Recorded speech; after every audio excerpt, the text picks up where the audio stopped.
I mean, Leanne and I talked about it all the time. What can we do for her? How can we help her have a life that's close to normal, not the one that she has now?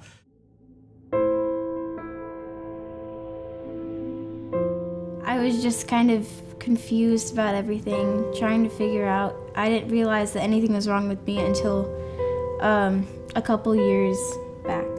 She won't admit it, but things socially were a challenge. You can imagine, you're 10, 11 years old, and you've got these warts. We got a referral to a dermatologist at Vanderbilt. We could tell he suspected something, but it wasn't quite sure. Then he referred us to immunology. I remember the day that she had Camryn go out of the room and she talked to me about leukemia and how she was high risk. And I thought, okay, this is big time. She brought us in and explained to us that Camryn has an immune disorder called GATA2. Basically, it's a death sentence. And at the very end of our appointment, he told me that we had to have a bone marrow transplant. We got the call from Vanderbilt and they told us that Morgan was a perfect match. Honestly, we weren't surprised because they already had a bond as sisters together. My wife and I, we pulled Morgan aside privately and I said, you don't have to do this. I mean, do you understand what's involved with being a donor? And Morgan just looked at me and said, Dad, why wouldn't I do this? This is my sister. I remember because Morgan said, I knew that it was going to be me. She never told anybody, but she said, I knew.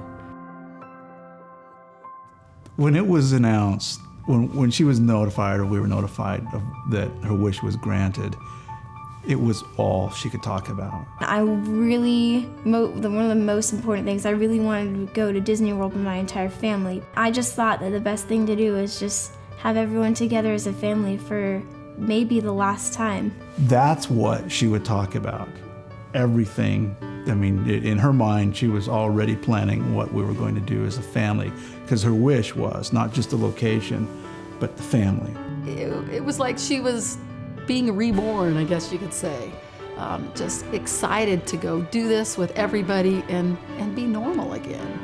Every night we were at Disney and Universal and on that trip, she and I would talk about it. Did you see Camryn today?